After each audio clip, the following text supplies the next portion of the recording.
11th week nomination సంబంధించి voting lines అనేవి close అయిపోయాయి. మరి ఈ 11th వీక్లో ఎవరు ఎలిమినేట్ అవుతారని చూసినట్టయితే మ్యాక్సిమం ఈ 11th వీక్లో ఎవరు ఎక్స్పెక్ట్ చేయని విధంగా ఒక టాప్ కంటెస్టెంట్ ఎలిమినేషన్లో ఉండడానికి అవకాశం అయితే ఉంటుంది. సో ఎందుకు అంటే బిగ్ బాస్ టీము నబిల్ దగ్గర ఎప్పుడైతే ఎవిక్షన్ షీల్డ్ ఉందో ఆ ఎవిక్షన్ షీల్డ్ని ఈ నామినేషన్స్లో వాడడానికి ఖచ్చితంగా ట్రై చేస్తే మాత్రం ఒక టాప్ కంటెస్టెంట్ ఎలిమినేషన్ రౌండ్లో ఉండడానికి అవకాశం అయితే ఉంటుంది.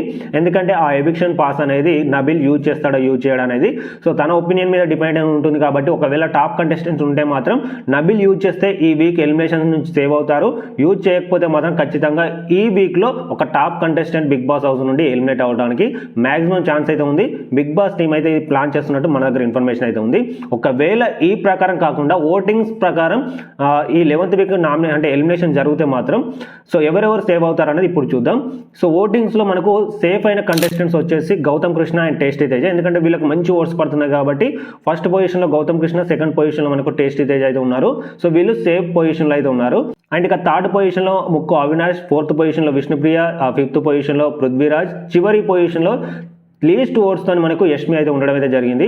ఈ చివరి 4 పొజిషన్లో ఉన్నటువంటి వీళ్ళలో ఎవరో ఒకరు ఖచ్చితంగా ఎలిమినేట్ అవుతారు.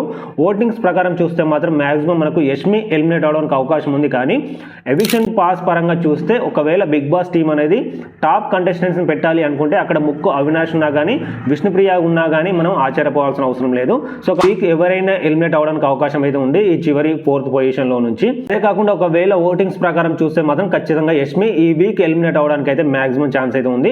అండ్ ఈ వీక్ ఎలిమినేషన్ సంబంధించి షూటింగ్ అనేది మనకు ఆఫ్టర్నూన్ నాగార్జున గారు వచ్చిన తర్వాత జరుగుతుంది. కాబట్టి సో నాగార్జున గారు వచ్చిన తర్వాత మనకు ఎగ్జాక్ట్ మనకు ఇన్ఫర్మేషన్ అయితే వస్తుంది. ఆ తర్వాత మీకు ఎవరు ఎలిమినేషన్ అనేది అయ్యారు అనేది మీకు పూర్తి ఇన్ఫర్మేషన్ అనేది నెక్స్ట్ వీడియోలో అయితే ఇస్తాను. సో ఇంతే గైస్, మనకు మంచి వీడియోతో మీ ముందుకైతే వస్తాను. Thank you guys.